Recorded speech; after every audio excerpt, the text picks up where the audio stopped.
Bueno, buenos días, bienvenidas todas al podcast de NICE, al NICE Podcast. Como sabéis, un podcast que lanzamos para tener conversaciones interesantes con gente interesante de la industria de la moda, ¿no? Al final, una industria que nos apasiona, que nos mola y que nos gusta conocer. Y hoy tenemos la suerte de tener a Almudena Cárdenas, de Tendam, del grupo Tendam, antiguo grupo Cortefiel, que nos va a ayudar, nos va a recorrer su experiencia dentro de la industria de la moda y cómo en una compañía como el Grupo Tendam, que bueno, pues tiene más de 140 años de historia, que en moda es bastante, pues cómo siguen innovando y cómo siguen adaptándose a estos mundos que vienen. Así que, Almudena, buenos días y muchas gracias por estar aquí con nosotros. Muy buenos días. Gracias a ti, Borja, por la invitación. Nada, un de placer. compartir estas ideas. Sí, ya sabes que para ti y para mí va a ser un día más, porque no sé cuántas veces te habré yo llamado ya con Almudena. ¿Cómo ves esto? O sea que será parecido a esas llamadas de los viernes que te suelo hacer. Así que, bueno, como sabéis, son siempre conversaciones que intentaremos tener de la forma más distendida y natural posible y que iré guiando yo haciéndote simplemente preguntas, ¿vale? Muy bien. Vale, pues adelante. para aquellos que no conozcáis a Almudena, Almudena tras estudiar en la Universidad de Deusto, universidad que compartimos además, realizó después un MBA en IE Business School y además se adentró ya también incluso en el mundo académico en la moda con ISEM, ¿no? con el máster con el programa avanzado de dirección de empresas de moda, el famoso PADEM dentro de la industria de la moda, ¿no? Y Almudena pues estuvo 4 años un poquito por encima en el otro lado de la moda, por decirlo de alguna forma, en agencias con creaciones publicitarias. Unos cuantos añitos también, un poquito más de 6, en consultoría, ¿no? Estuviste en Europraxis, si no me equivoco. Eso es, sí. Que ahora es Indra, Europraxis. Exacto, sí. Eso es. Correcto. Y luego ya 9 añitos un poquito más en Tendam. Primero como Strategic Project Director, que suena como mega top. Y ahora como Digital Business, es que es verdad, los nombres son la leche, ¿sabes? Y además lo pones en inglés y ya es la pera. Claro. Tú eres cualquier cosa en español y eres un pringao. Eres cualquier cosa en inglés y eres cojo Cristo. Y ahora Digital Business Development, que también suena así muy exótico, pero que luego te preguntaré más para entender un poco cómo es tu día a día, que al final detrás de estos nombres pues hay días a días, ¿no? Que hay que cumplir. Entonces, para mí la primera pregunta, Almudena, es ¿cómo has acabado aquí? ¿Qué te ha llevado hasta esto? Pues la verdad es que, sinceramente, yo no he buscado nada. Me refiero que yo me acuerdo, ¿no? Las primeras entrevistas de trabajo, ¿no? Que siempre te decían, ¿cómo te ves de aquí a 10 años? Yo nunca sabía qué responder porque decía, pues la verdad es que no lo sé, hombre, te lo preparabas, ¿no? Porque había que contestar algo. Y yo la verdad es que nunca jamás me imaginé que iba a trabajar en una empresa de moda y que iba a acabar trabajando en e-commerce, que es donde estoy ahora. ¿Vale? Entonces, ¿cómo he llegado aquí? Pues al final, pues, oportunidades que te va dando la vida, ¿no? También yo creo que por el camino, pues con mucha inquietud, con mucho trabajo y con querer seguir aprendiendo, tengas el puesto que tengas, que creo que es algo que nunca podemos perder a lo largo de nuestra carrera. Y luego estando dispuesto a salir un poquito de tu zona de confort, ¿no? Porque de repente, pues yo empecé en publicidad, de repente pasé a consultoría, que no tenía nada que ver, o sea, en un sitio y en otro. Luego es verdad que entré en Tendam y gestionaba proyectos estratégicos que involucraban a un montón de gente, pero bueno, toda la parte que había aprendido en consultoría pues me servía, ¿no? Y luego di el salto a e-commerce, que no había trabajado nunca en e-commerce, ¿no? Entonces también tienes que tener un poquito esa chispita de decir, oye, voy a estar unos meses que igual no estoy del todo cómodo porque estoy haciendo cosas que no he hecho nunca, ¿no? Entonces, bueno, yo creo que al final así es como he llegado donde estoy ahora. ¿Pero te ha llamado siempre la industria de la moda o ha sido accidental y te has ido enamorando? Totalmente accidental, te soy sincera. ¿Ah, sí? O sea, una cosa es que te guste la ropa, es decir, que la ropa te puede gustar como cliente, pero no era tampoco un sector en el que yo dijera, guau, quiero trabajar ahí, ¿no? Que hay gente que lo tiene muy claro, quiero trabajar en el sector farmacéutico o quiero trabajar, ¿no? Pero es verdad que una vez que he llegado, te engancha. O sea, no me imaginaba para nada que era, o sea, que tenía dentro, digamos, toda esta caja mágica de lo que se estudia todo, lo que se analiza todo, lo que se planifica todo. O sea, me pareció brutal, ¿no? ¿Y luego eso es lo que te ha encima, enganchado? O sea, lo que te ha enganchado es lo profesionalizada que está. ¿Eso es lo que te engancha de la industria o qué te ha enganchado? sí, que tú como cliente desconoces totalmente lo que hay detrás de una camisa, ¿vale? Por entenderlo. Entonces, me llamó mucho la atención, pues, pues desde cómo era todo el proceso, ¿no? De planificación, de diseño, de compra, cómo se hacían todas las mediciones en tienda, ¿no? Hasta, no, esto se tiene que poner aquí, voy a medir, no vende, entonces lo pongo allá. O sea, al final hay como una magia detrás que dije, ostras, esto es mucho más complejo de lo que parece, ¿no? Y no, esto tiene que ser rojo porque por esto y esto, o no, mira, en este tipo de producto el encaje sí, o sea, al final dices, ostras, que es que esto, o sea, lo puedes hacer en plan chiringuito o lo puedes hacer un poquito más A lo profesional, ¿no? serio. Sí. Claro, y luego tuve la oportunidad además en Tendam de tocar tantas áreas de la compañía que la verdad es que me hice un máster o me sigo haciendo un máster, ¿no? Como digo yo. Y la verdad es que es un sector súper apasionante y muy cambiante además.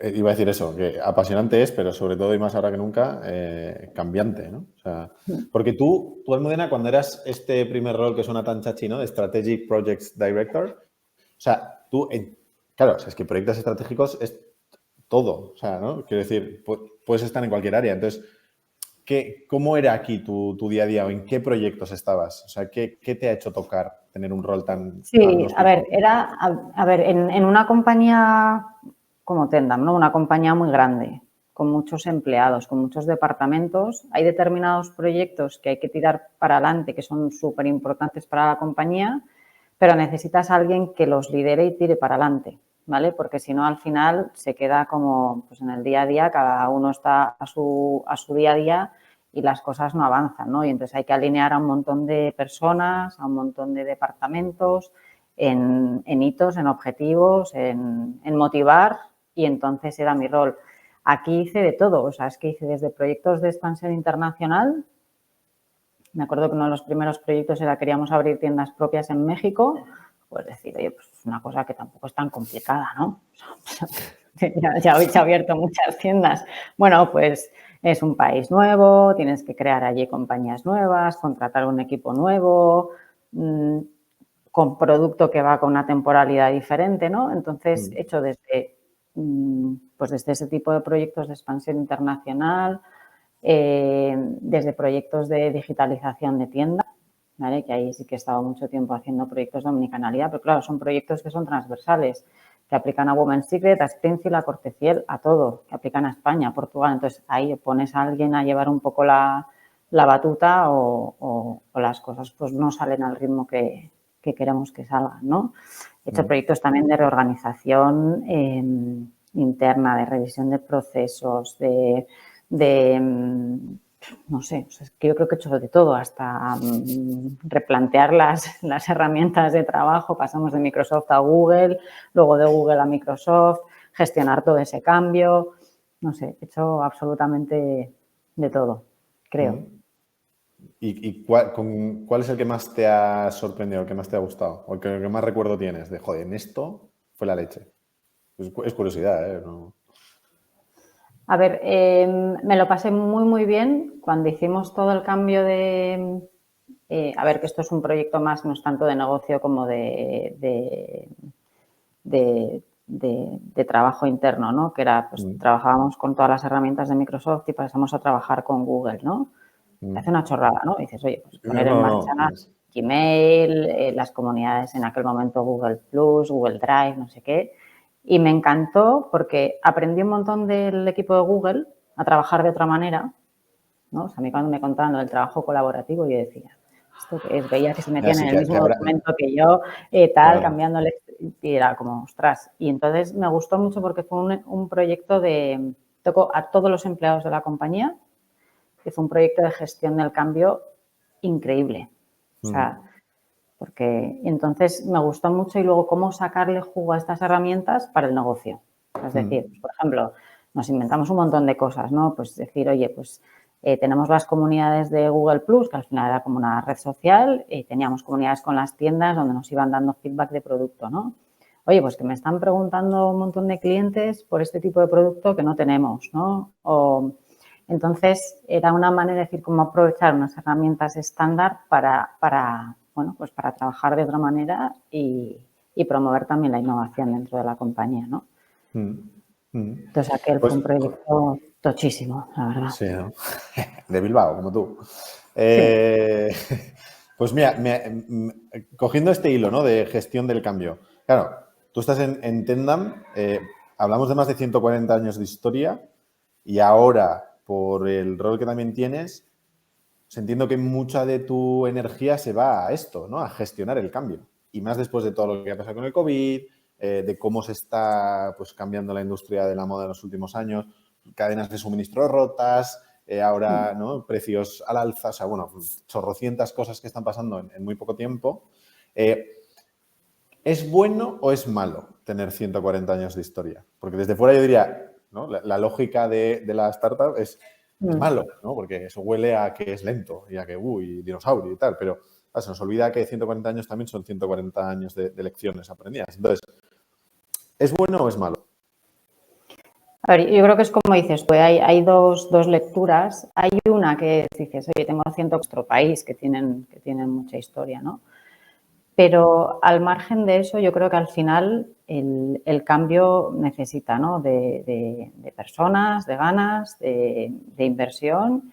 Y en esta compañía, yo por lo menos lo que he vivido en los últimos años, desde que me incorporé hasta ahora, ha habido una evolución brutal, brutal. Y es verdad que con la pandemia todo se ha acelerado más, pero yo tengo la sensación de que nos han metido a todos en una coctelera, que nos han sacudido, que hemos quitado todo lo que sobraba y esta compañía ha pegado un cambio brutal. ¿Y esos cambios vienen de arriba o vienen de abajo? Es decir, en una compañía como Tendam, ¿son cambios que vienen más de, ¿no?, hace llover el C-level abajo o son los propios equipos de abajo que dicen, oye, hay que cambiar las cosas y lo suben? A ver, yo creo que hay de las dos, pero sobre todo ha habido mucho cambio desde arriba. Sí. O sea, desde arriba ha habido un cambio de enfoque, de querer hacer cosas nuevas, de probar, de arriesgar y con un sentido de urgencia que quizá antes no había tanto, ¿vale? Entonces, yo creo que eso es muy bueno y eso también hace que la gente se espabile más y también quieras proponer cosas de abajo arriba, ¿no? Claro. Sí, porque en compañías así imagino que romper es que siempre se ha hecho así, ¿sabes? Tiene que ser... Eso todavía existe. ¿Sí? Esto se ha hecho así o esto ya lo hemos probado y no funcionó. Que yo con eso me enfado un poco porque digo, bueno, igual probamos esto en un momento en el que no era el adecuado o claro, no lo hicimos de la mejor. Claro. Y en ese sentido yo creo que sí que estamos ya en un modo más de lanzar cosas nuevas, de probar, de aprender, ¿no? Que estamos entrando en una dinámica que es, bueno, yo creo que es muy, muy sana y todos somos conscientes de que o hacemos las cosas de otra manera o no hay tu tía. Sí. O sea, ¿tú crees que esto... a ver cómo digo esto. ¿Tú crees que los cambios a la innovación, al final tú estás todo el día tratando con innovación, que es un concepto un poco etéreo, pero que en el fondo va de, bueno, pues hacer cosas nuevas, ¿no?, en contextos nuevos? Entonces, tú me has dicho que internamente ha sido algo que ha sido más de arriba hacia abajo para que luego también pase de abajo hacia arriba, pero ¿es algo que viene más de lo que veis fuera? Es decir, ¿es algo más impulsado por el consumidor? ¿Es algo más impulsado por la industria propia? ¿O tú lo has vivido como algo iniciativa propia? O sea, ¿es innovación push o innovación pull? ¿Cómo lo has vivido? A ver, yo creo que ahora mismo sí que tenemos varias iniciativas en las que estamos yendo un poquito por delante. En general, hasta ahora creo que siempre hemos ido al contrario, ¿no? Un poquito por detrás y aplicando quizá todo lo que sea más, que tenga un impacto más directo en el negocio. O sea, yo creo que en Tendam tampoco hemos querido, venga, pues te pongo un caso, ¿no? Ponernos a meter como locos tecnología en todas las tiendas, pantallas por todas partes, ese tipo de cosas, salvo aquello que tenga un impacto en negocio. Pero sí que es verdad que en los últimos años y más después de la pandemia o pospandemia, sí, ahí ya sí que estamos, yo creo, yendo un paso por delante, ¿no? Por ejemplo, en online, que es el proyecto que estoy liderando yo ahora, pues hemos empezado a vender otras marcas en los sites de Cortefiel, Women's Secret y Springfield. Que esto, o sea, hace unos años hubiera sido impensable, ¿no? Que metieras Jack & Jones en Springfield cuando Jack & Jones era considerada una de tus marcas competidoras, ¿no? O sea, que tu reacción inicial es, nos hemos vuelto locos, ¿no? ¿Os habéis vuelto locos? No. ¿Tú crees? No. Yo creo que no, porque aquí todo lo hacemos bastante meditado, bastante estudiado y como te decía antes, todo tiene un porqué y de todo se espera un resultado. No es, bueno, voy a hacer a ver si... No. O sea, entonces, sí que hay iniciativas y luego sabes que estamos también lanzando varias marcas nuevas creadas desde cero por nosotros, ¿no? Y dices, oye, en un contexto en el que estamos en un sector que está sufriendo un montón y nosotros ahí a tope lanzando marcas nuevas, ¿no? Entonces, yo creo que se han hecho los deberes bastante bien y como te decía, después de esa agitación, pues ahí estamos. Y seguro que seguimos así. No, y además, aparte, me parece súper interesante porque o sea, ahora hay como una tendencia fuerte de otras marcas haciendo lo mismo, ¿no? Abrir su propia marca a convertirse en un marketplace. Ha habido otras compañías comprando marcas más pequeñas con otro enfoque para otro público. Ha habido marcas que han apostado por su propio canal y otras que están apostando por marketplace. Y mi percepción es que Tendam me está haciendo todas, ¿no? Sí, Porque habéis totalmente. incorporado Slow Love, yo qué sé, o Hoss, que era una marca además con mucha marca. O sea, Hoss tenía mucha percepción de marca muy fuerte dentro de la industria española, ¿no? Y la habéis recuperado. Entonces, con este punto específico, ¿cómo se ingiere una marca? Porque entiendo que no solo es otro público y demás, aunque la marca siga teniendo vida propia, ¿no? Pero también internamente es otra forma de hacer seguro, otros equipos, otras culturas. ¿Cómo habéis vivido eso? No, o sea, estas nuevas marcas están súper integradas a nivel de gestión, ¿vale? Que yo creo que ahí es donde hay muchas sinergias. Es decir, por ejemplo, Hoss o Slow están dentro del equipo de Cortefiel y Pedro del Hierro. ¿Vale? O sea, quiero decir que tiene su propio equipo de diseño, pero comparte también muchas sinergias a nivel de compras. Él tiene el equipo de, por ejemplo, pues de visual, ahí es un equipo común. Luego, evidentemente, tiene su especialización, ¿no? Por marca, pero para que entendamos que al final un grupo como este se lo puede permitir por eso, porque tiene una gestión común en todas las marcas.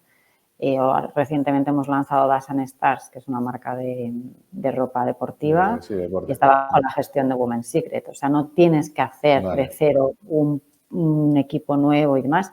Sí que tienes que tener ciertos perfiles que piensen un poquito diferente para no canibalizar las marcas, pero la gestión es la gestión y ahí es donde hay eficiencia. Ya. Y tú en tus... bueno, ahora te preguntaré un poco más por tu día a día, pero tú en tus proyectos, por también situarte, eres un poco también agnóstica a la marca. O sea, tú estás en online, digamos, como alma mater, y de ahí tocas los palos de las diferentes marcas o estás muy centrada en alguna de las marcas. No, yo ahora estoy ya, o sea, digamos, hasta hace relativamente poco tenía este rol más de trabajar en proyectos, más centrado en innovación, pero yo ahora ya estoy 100% enfocada en online y en concreto en Women's Secret, en Springfield y en Cortefiel. Vale. ¿Y cómo Sí, no, te iba a preguntar cómo ha cambiado tu día ahora, ¿no? O sea, en el día a día ahora que estás más en digital con estas marcas en concreto, o sea, ¿cómo es tu día a día? ¿Cómo es un martes a la mañana para ti?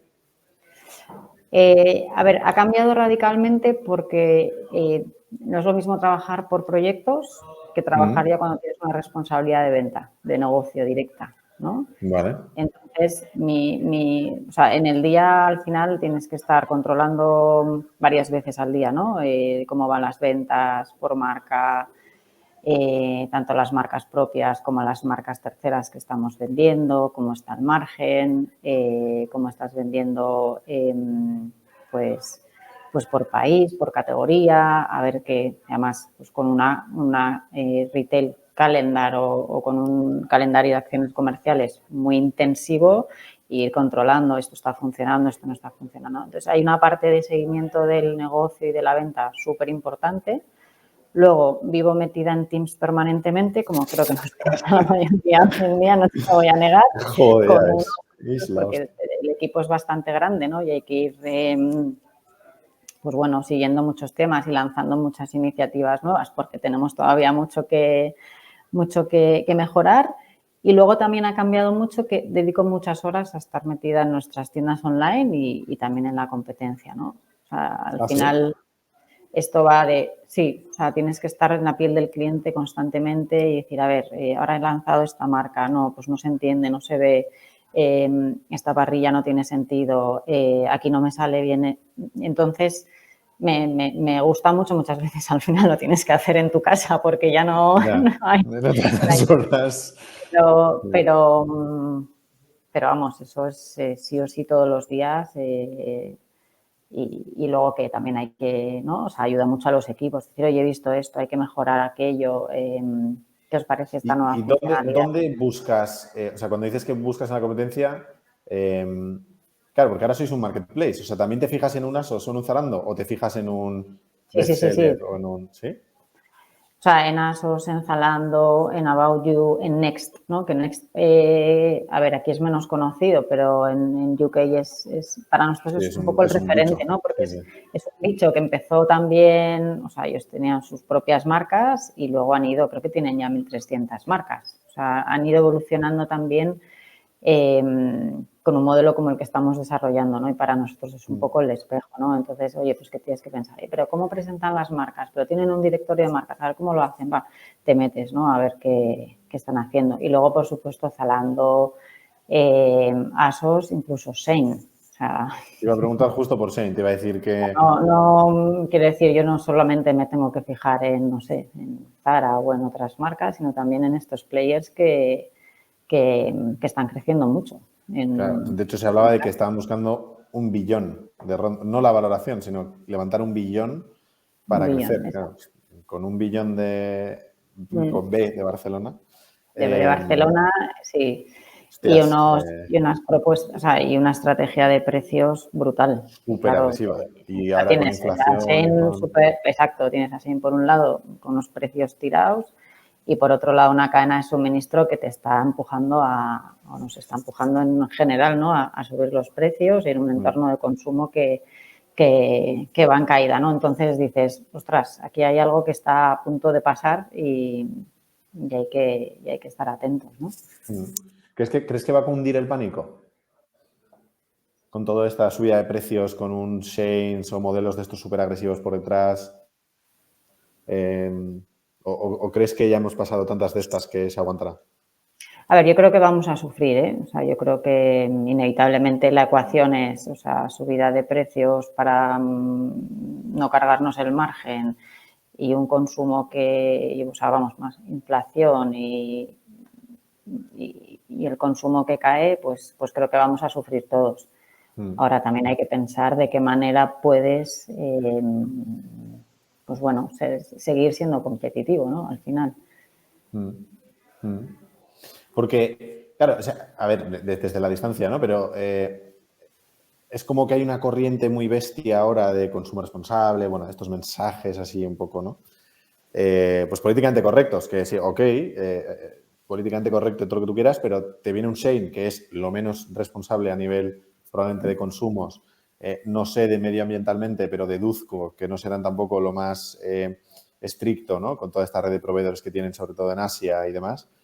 Es como, sí, hay que ser sostenibles, pero tampoco hay que morirse en el camino, ¿no? Entonces, ¿Es algo de lo que se habla internamente? De, oye, hostia, el consumo desbocado igual no tiene sentido, tenemos que desde las marcas promover otro tipo de consumo. ¿Tú ves esto en un Tendam?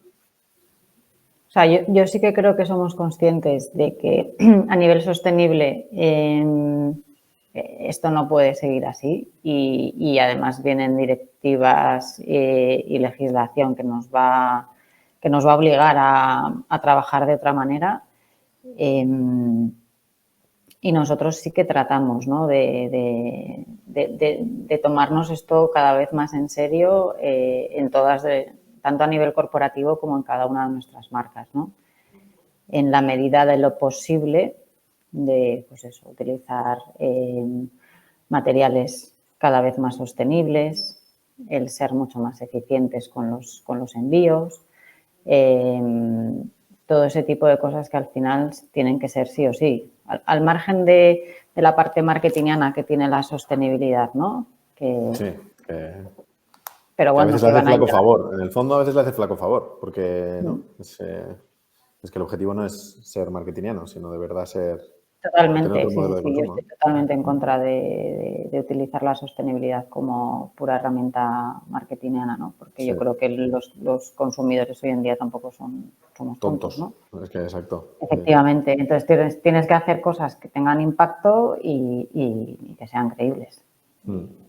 Y ser muy transparente de hasta dónde puedes llegar y hasta dónde no. Claro, ¿Vale? Yo sí, creo sí. que Además, hay que ser muy yo honesto. iba a decir justo eso, que me pongo en la piel de un consumidor, o yo como consumidor, cuando veo una marca que me dice, no, todo es 100% no sé qué, digo, es que yo no tengo nada que sea 100% algo, ya como por definición, ¿sabes? Entonces, no me intentes, ¿no? No me intentes contar que eres 100% algo. O sea, joder, que prefiero que me digas, mira, estoy aquí y me gustaría estar aquí, pero no he llegado. No estoy aquí atrás, estoy aquí y estoy trabajando para ir hacia adelante, ¿no? Acompáñame Eso en es. este viaje. O sea, yo conecto mucho más con una marca que me cuenta este mensaje y que me dice somos los nuevos líderes y me pongo yo la capa de Superman. Sí, no sé. Bueno, es una percepción súper personal, ¿eh? Pero yo como consumidor Sí, no no, conecto no, nada con eso. totalmente de acuerdo. Es así. Mm. Otro punto que me hace, es que, lo siento, voy a ser un poco malo, pero es que me parece un poco de despropósito, que es la palabra omnicanalidad. O sea, yo llevo escuchando omnicanalidad desde el colegio. O sea, Sí, digo, pero sí, sí, ¿cómo llevamos puede ya ser unos que años. llevemos... Es curioso que siempre hay como, ¿no?, palabras que van ahí evolucionando Claro, o sea, y van pasando y esta se ha quedado. esta se ha quedado, es que esta se ha quedado, esta, ¿no?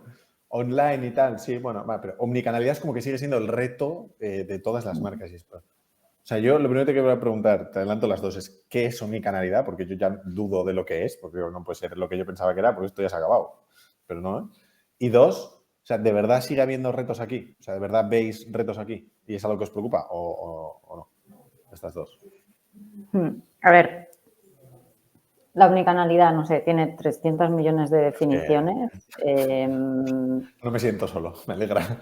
No, a ver, no, y yo tampoco tengo la definición perfecta, ni muchísimo menos, ¿no? Al final yo creo que es un tema de que el cliente tenga una experiencia homogénea contigo, independientemente del canal y que sean canales que estén totalmente integrados. O sea, Es que no que vayas a yo una fíjate tienda a que... devolver un pedido de online y te digan, no, bueno, es que yo no llevo eso. O Ya. que tenga un producto en la tienda que quiero comprar online, que no hay online, si hay en la tienda y por qué no me lo pueden enviar, ¿no? O sea, al final es un poco para mí va más de experiencia de cliente. ¿Que quedan cosas por hacer? Pues sí. ¿Y Yo qué creo queda? que todas las compañías estamos trabajando, ¿no? Pero pues hombre, por ejemplo, nosotros llevamos ya un tiempo desarrollando todo un proyecto para que, lo que te decía, por ejemplo, ¿no?, que tú puedas preparar pedidos online también desde la tienda física. O sea, tú tienes ahí un stock que está paradito y ¿por qué solamente está a disposición de la persona que entra en esa tienda, ¿no?, cuando a lo mejor tengo oportunidad de venderlo online, ¿no? Entonces, pues cosas como eso, que todo el stock esté integrado, pues que parece una cosa fácil, ¿no? Pero también aquí hay mucho desarrollo, mucha tecnología que hay que desarrollar y mucho cambio también hablando de gestión del cambio otra vez, ¿no? Tú dile ahora al equipo de tienda que además que dedique una hora a hacer paquetitos. sus ratios, tiene que hacer sus paquetitos y te va a decir, vale, ¿y la venta entonces de ese paquetito a quién va, no? Claro. O cuando me viene alguien a devolver un pedido online, pero esto se me resta a mí o a quién. Yeah. Hay todavía muchas cositas ahí que hay que limar, ¿no? Pero bueno, yo creo que al final esto va del cliente, es el cliente. Te compra donde quiere. Idealmente que te compren en todos los canales, que cuantos nosotros hemos medido, ¿no? Que un cliente omnicanal al final es el que más gasta contigo, más que el que compra solo ¿Ah, sí? 100% online o solo 100% en tienda. ¿Y la diferencia es grande entre uno? O sea, ¿notáis una diferencia fuerte entre el omnicanal y el no omnicanal? A ver, cada vez hay más clientes omnicanales y es verdad que cuando empezamos, digamos, esta diferencia era muy, muy grande. O sea, podías estar hablando del doble. ¿Del doble? Sí. Hace unos años, Sí. cuando empezamos, sí, el doble. Pero porque Bueno. era un cliente que al final te compra con mayor frecuencia, porque está en los dos canales, ¿no? Es verdad que tu base de cliente omnicanal cada vez va creciendo más y no hay esa diferencia tan abismal, pero la sigue habiendo. Ya. Pero ¿cómo definirías tú, o sea, cómo definís internamente omnicanal? ¿Es una persona que ha hecho una compra en tienda física y una compra en tienda online en el último mes, en los últimos 6 meses? En un periodo X. Vale. Incluso ya puedes decir, oye, que haya hecho varias compras en tienda física y en online en los últimos X años, en cada temporada, ¿sabes? Que lo puedes ir puliendo cada vez más, ¿no?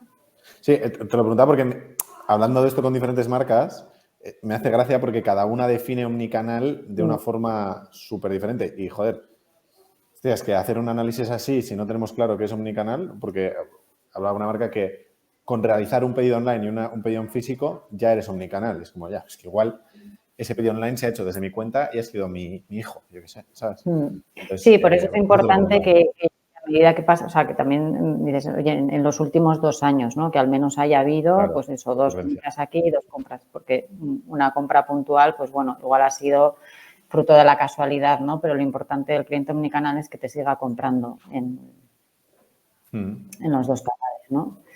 Y bueno, nosotros al final también, al tener todos los datos del club de fidelidad de todas las marcas, que son muy, muy importantes y tienen un volumen muy grande, pues nos permite ir midiendo todo esto, ¿no?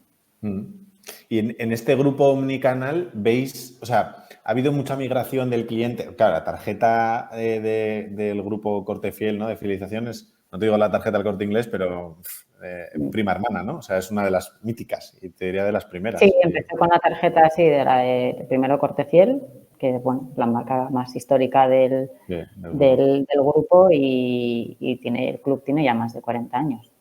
Sí, tiene más años que yo. De pronto. Sí. Entonces, cuando tú me dices que es omnicanal, ¿es el cliente de esa tarjeta que se ha ido online además de ir a la tienda? ¿O estáis viendo que el que está empujando esa omnicanalidad es las nuevas generaciones? Porque Grupo Hortefiel también se ha reinventado mucho, ¿no? Incorporando marcas para un target más joven, etcétera. Entonces, ¿habéis conseguido que esa tarjeta física sea una tarjeta online o habéis ido a por nuevas generaciones para que sean más omnicanales? No. Hay una base de clientes importante de los del club, de tienda física, que llevan ya con nosotros un tiempo, que acaban convirtiéndose en omnicanales. Vale. O sea, que acaban Eso es entrando súper sano. en el negocio online y, o sea, no es tanto un tema de edades, ¿no? Como de también, pues eso, que seas capaz también de proponer en online pues algo diferente. Nosotros, por ejemplo, ahora, ¿no? Que tenemos un montón de marcas que solo encuentras en la tienda online. Claro, el marketplace no está abierto a tiendas físicas, entiendo. No. A Porque día de en hoy... tiendas sí que tenéis mezcla de Slow Love con Sí, Hoss, de con Pedro del todo, Hierro, con pero... Hoss, con Corte, con Pedro del Hierro, pero si tú quieres comprarte, no sé, unas botas Hunter, hombre, puedes ir a la tienda y te van a ofrecer el hacerte el pedido online desde la tienda. ¿En esa tienda? Pero claro, Omnicanalidad. Y ahí es donde también vamos educando en este concepto a los clientes y a los vendedores y entonces, pues bueno, también tienes que ofrecer, ¿no?, incentivos para que el cliente quiera dar el salto, ¿no? Y bueno, ahí estamos. Pero sí, la omnicanalidad da para hablar largo y tendido, a pesar de no tener una definición así muy... Es que es la hostia. Cada vez que escucho en charlas estas omnicanalidad me echo las manos a la cabeza. Pero digo, es que no sé si es que o ha cambiado y no le hemos cambiado el nombre y ya solo yo quiero reciclar el nombre porque estoy harto de él, o no me puedo creer que sigamos 15 años después hablando de omnicanalidad, ¿no? Pero bueno, es cierto que da para mucho, o sea que voy a cambiar. ¿Tú crees que... Bueno, voy a cambiar en parte. Dentro de 10 años, si volvemos a charlar tú y yo, ¿tú crees que hablaremos de esto? ¿De omnicanalidad o no? Yo espero que hayamos evolucionado y estemos hablando de no sé, que ya seamos omnicanales todos. Mira, no tengo ni idea de lo que va a pasar dentro de 10 años, sinceramente. Yo creo que con todo lo que está pasando me parecería, no sé, muy atrevido, ¿no? Pero, a ver, yo creo que va a seguir existiendo la tienda física, que va a seguir existiendo online, que el cliente va a seguir moviéndose con total naturalidad, va a comprar donde quiera. Y ya está, ¿no? De hecho, o sea, algo que estamos viendo es con la pandemia, ¿no? Que el negocio online pegó un crecimiento brutal, ¿no? En detrimento de la tienda física, que parecía que esto, bueno, que venía para quedarse. Y nosotros lo que estamos viendo, ¿no?, es que la tienda física está recuperando su atractivo y estamos viendo unos crecimientos de tráfico muy importantes, ¿no? ¿Está ya la tienda como antes de la pandemia o no? Perdona, que te has cortado un poquito, Borja. Perdona. No, te preguntaba si la tienda física está ya a nivel de la prepandemia o no. Sí. ¿Sí? O sea Ya te digo, que... nosotros notamos que la gente tiene ganas de volver a las tiendas. O sea, que, a ver, yo era la primera que pensaba, no, o sea, el peso que ha tenido online y este crecimiento va a seguir, pero lo que estamos viendo es que se está ralentizando. Evidentemente sigue creciendo, ¿no?, en nuestro caso. Pero bueno, yo creo que también no necesitamos seguir saliendo a la calle, socializar, porque al final irte a una tienda también es un acto de socialización. Más en España, ¿no? Sobre todo. Exacto, hay menos miedo y bueno, lo que hemos conseguido con todo esto pues es tener más clientes omnicanales, que el día que quieren van a la tienda, si no encuentran lo que quieren lo buscarán online, en fin, o sea... ¿Y crees que dentro de 10 años, si volvemos a hablar, me estarás contando que habéis vendido prendas digitales? O sea, ¿tú crees que después de la tienda física va a la tienda online y luego irá a la tienda digital, vamos a llamarle? ¿Pero te refieres a tipo metaverso? Tipo metaverso, tipo NFTs, tipo este tipo de colecciones. ¿Tú esto crees que crecerá? ¿O crees que Tendam vestirá a personajes de un videojuego o cosas así? Pues yo la verdad es que soy un poco más escéptica con esto ahora mismo. ¿Vale? O sea, yo creo que sí que evidentemente va a crecer, va a evolucionar, pero no sé si con todo el impacto que se espera, ¿no? Yo la verdad es que lo veo un poco como ahora mismo, más como ciencia ficción, más como un escaparate, mucho marketing, ¿no? Y dices, oye, ¿realmente hasta qué punto esto va a ser negocio? O sea, es decir, que yo realmente pueda estar vendiendo ropa digital pues bueno, a unos personajes con una moneda diferente. Oye, que si llega, llegará. Ahí ya te digo que nosotros no vamos a ser pioneros, por ejemplo, ¿no? Que antes hablábamos un poco de... Sí, cuando se punta lanza y cuando no. Cuando esto esté probado y se vea que hay ahí negocio, pues ahí sí entraremos. Entonces, la verdad es que creo que antes tenemos tantas cosas que hacer y que mejorar que eso llegará más tarde, la verdad. ¿Y cuáles crees que van a ser los retos de Tendam en estos 10 años? ¿Este no? ¿O este va a ser más esperar? ¿Pero en cuáles crees que vais a ser punta? Igual va todo más rápido y hay que ponerse las pilas, ¿no?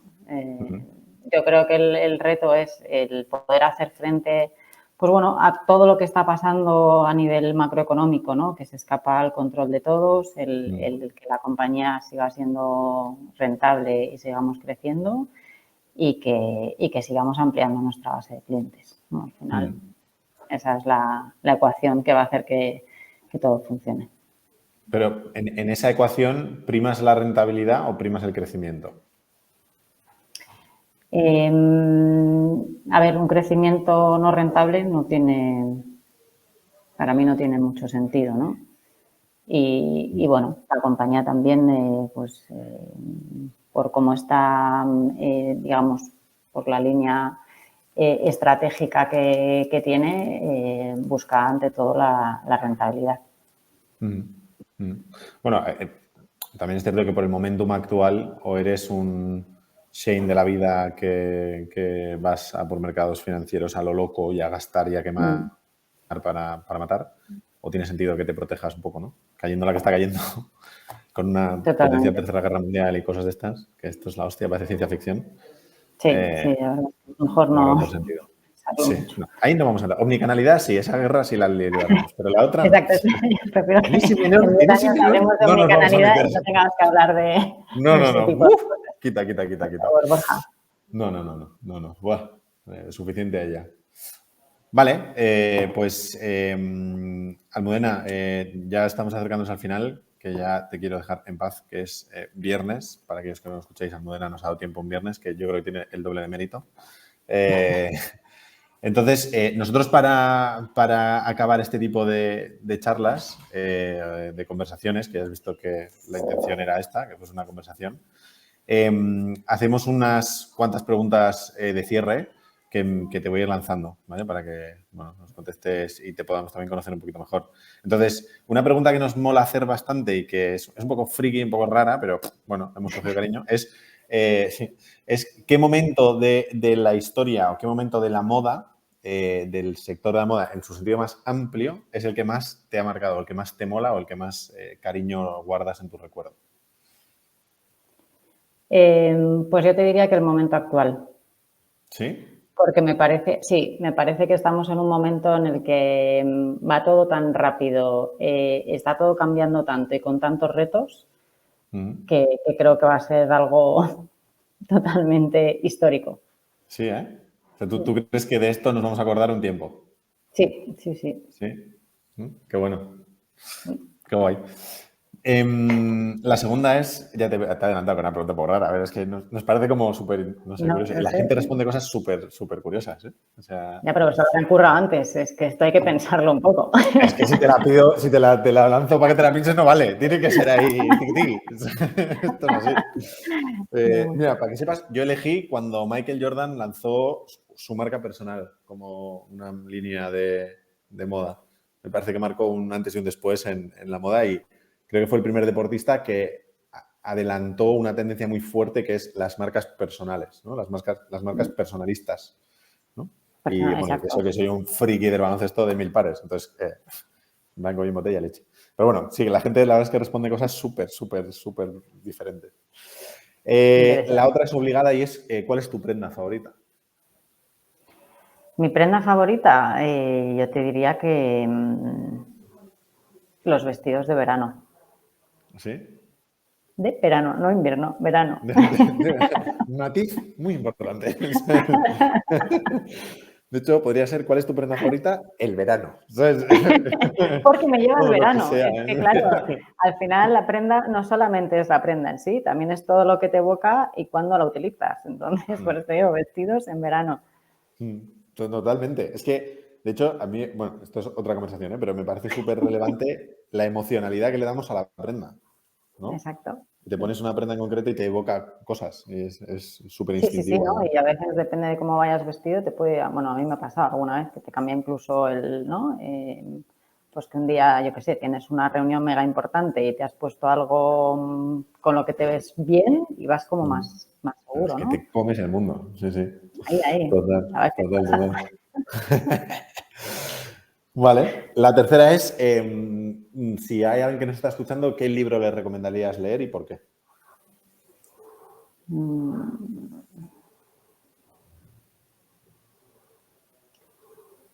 Pues a ver, yo un libro que me marcó mucho cuando era más jovencita, por ejemplo, el de la sonrisa etrusca, ¿vale? Que habla de la historia de un abuelo,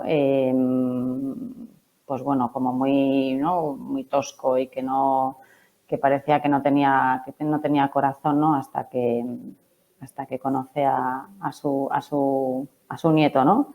Y me parece un libro súper bonito que yo siempre recomiendo leer.